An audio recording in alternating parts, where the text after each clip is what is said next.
آپ کو براہ راست لیے چلیں گے اسلام آباد، جہاں بیرسٹر عقیل میڈیا سے گفتگو کر رہے ہیں۔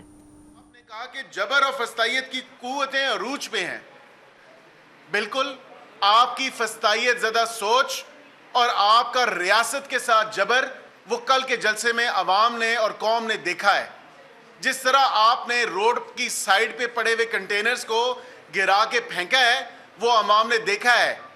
کہ آپ کی فسطائیت زدہ سوچ اور جس طرح آپ نے این او سی کے وہ نکات پورے کرنے تھے، تمام تر کنڈیشنالٹیز کو پورا کرنا تھا،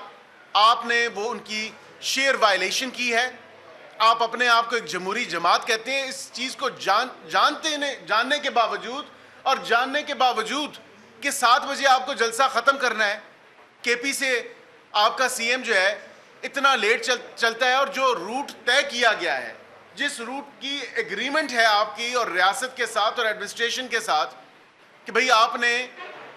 اے ڈبلیو ٹی سنجانی سے آنا ہے، اسلام آباد سے آنے والے لوگ مارگلہ ایونیو سے آئیں گے،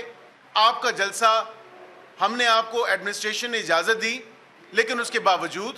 آپ کی یہ سوچ کہ آپ 26 نمبر چنگی والی سائٹ سے آنا شروع ہو گئے، جہاں پہ آپ کا آئینی حق ہے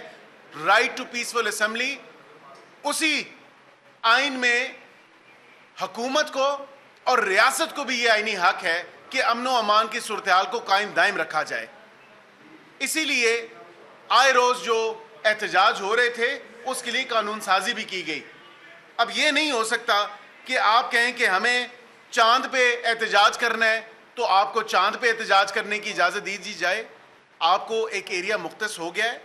لا آف دا لینڈ یہی ہے جہاں پہ آپ کو بتایا گیا اور جہاں کی آپ کو این او سی دی گئی، لیکن اس پریس کانفرنس کا متن وہ نہیں ہے۔ لیکن انسان کیا کرے کہ وہ تمام تر جو